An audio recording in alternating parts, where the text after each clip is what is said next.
Although ये हमारे लिए एक अच्छी न्यूज़ तो है कि हमारे रुपए की कदर में इस्तेहकाम आ रहा है, मगर इंटरनेशनली भी आपका प्रोग्राम जा रहा है, पूरी दुनिया के अंदर जा रहा है ये प्रोग्राम, तो ये जो एक बहुत तेज़ी पे शिफ्ट आता है, ये कहीं एक तासुर ऐसा तो नहीं क्रिएट कर रहा कि ये अचानक से इसके अंदर कौन-सी तब्दीली आ गई? हुँ। अचानक से आपके इम्पोर्ट्स बिल या एक्सपोर्ट्स बिल्स के अंदर क्या तब्दीली आ गई, जबकि आपको $80 बिलियन जो है वो इस वक़्त दरकार हैं डेट सर्विंग के लिए इंटरनेशनल। ये एक मेंटालिटी आपको सिर्फ़ या तो गैम्बल्ड मार्केट में दिखती है या फिर आर्बिट्रेशन मार्केट के अंदर दिखती है, यहाँ पे हेजिंग बहुत ज्यादा होती है। सही सवाल बात। ये पैदा होता है, dollar is not a commodity, या डॉलर ये कोई ऐसे एसेट नहीं है जिसकी कोई ऐसे हमारे मुल्क के अंदर गैम्बलिंग स्टेटस या आर्बिट्रेशन का स्टेटस होना चाहिए, राइट? इट इज अ सही। Mode of trade, it's a mode of payments, hmm, it is a mode of currency exchange rate, right? एक बिल्कुल सही। इकोनॉमी जो करेंसी एक्सचेंज रेट को अगर इन पैरामीटर्स के ऊपर देखने लग जाए कि 20% डिक्लाइन हो गया, 30% हमारे रुपए की कदर में बेहतरी आ गई, फिर 70% डिक्लाइन हो गई हमारे रुपए की कदर, तो ये इकोनॉमिक सिनेरियोस नहीं होते हैं। मेरी कह दिया है कि आप सिर्फ 200 यूनिट्स के कंज्यूमर्स बिल्कुल के सही। इसको जो है ना वो नहीं सर आप इसको गलत फ्रेज कर रहे हैं।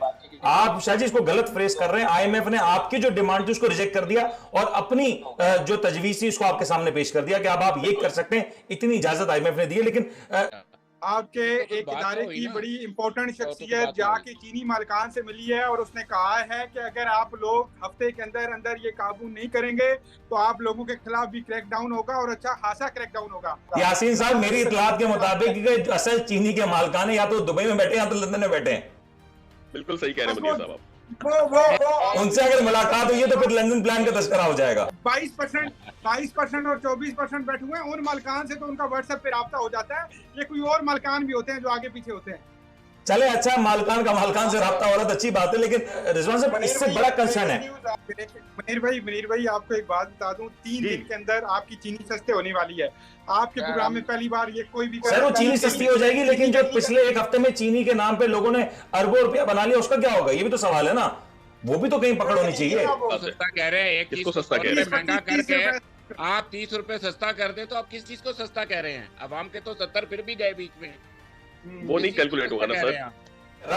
से मिलने जमान पार आईएमएफ मिलने इसीलिए गया कि छोटी दो भाई कल अगर इख्तिदार में आ सर जाते को हो तो खुदा दोबारा का यही खौफ काम करें। करोगे? आप मीडिया प्लेटफॉर्म के ऊपर बोल रहे हैं साफी होकर, और आप अपने पास से आईएमएफ के मुतालिक एक बयान दे रहे बट हैं। नहीं, मैं ये और उस हुकूमत ने जो है ना 3.5 साल वाली हुकूमत ने वो इससे ज्यादा बुरा काम किया जब उसने जाते हुए एक उनके वजीर आजम साहब जिनका नाम आजकल मीडिया पे बैन है, तो उन्होंने जब बैठ के 15 रुपए पेट्रोल और 15 रुपए डीजल सस्ता किया, तो उस प्रोग्राम के बाद आईएमएफ ने कहा कि हम आप लोगों पे एतबार ही नहीं करते, ट्रस्ट ही नहीं करते, तुम लोग सियासत से ज्यादा रियासत से ज्यादा सियासत को अहमियत होते हो। लेकिन यासीन साहब, मेरा सवाल ये है, यासीन साहब, ये बात आईएमएफ ने कही, आपसे किसने कहा? सर आईएमएफ ने ओबियसली कहा ना, आईएमएफ ने, आप और मैं मीडिया से कनेक्ट नहीं है सर ये बात हम तक जो पहुंची, सर ये बात जो हम तक पहुंची ये अगली हुकूमत से पहुंची। आईएमएफ ने कभी इस तरह का स्टेटमेंट मेरे नजर से ऑफिशियल स्टेटमेंट नहीं गुजरा। इस चीज का प्रूफ देता हूं मैं साहब।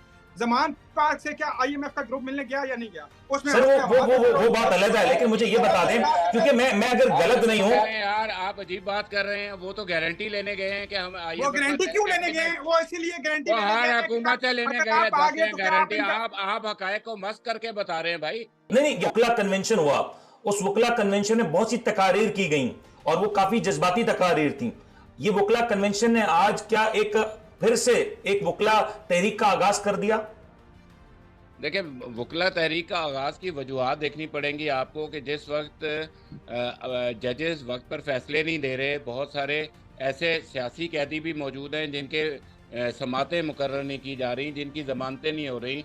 कोई ख़वातीन है जो कई महीनों से वहाँ पर जमानत के लिए बैठी हुई है। तो ये जब मामलात होंगे और फिर वकला को भी ये ऐसा लग रहा है कि शायद इस वक्त जो इंसाफ के तकाजे हैं वो पूरे नहीं किए जा रहे। ठीक, लेकिन ओवरऑल जो वकला कन्वेंशन का जो मकसद था वो बड़ा क्लियर था कि जो मुल्क में रूल ऑफ लॉ है उसको इंप्लीमेंट होना चाहिए, और खासतौर पे 90 दिन में जो इंतखाबात है उसको ह्यूमन राइट्स, इंसानी हकूक के लिए ये कंडक्ट किया गया। पीटीआई वकला कन्वेंशन यार मुझे तो लग नहीं रहा कि आप जो है ना वो साफियों की तरह की बात कर रहे हैं। आप अजीब अजीब बातें कर रहे हैं। तो आप इस कन्वेंशन को अगर ये नाम जवाब मंसूब कर रहे हैं, वकला कन्वेंशन तो समझ में आता है।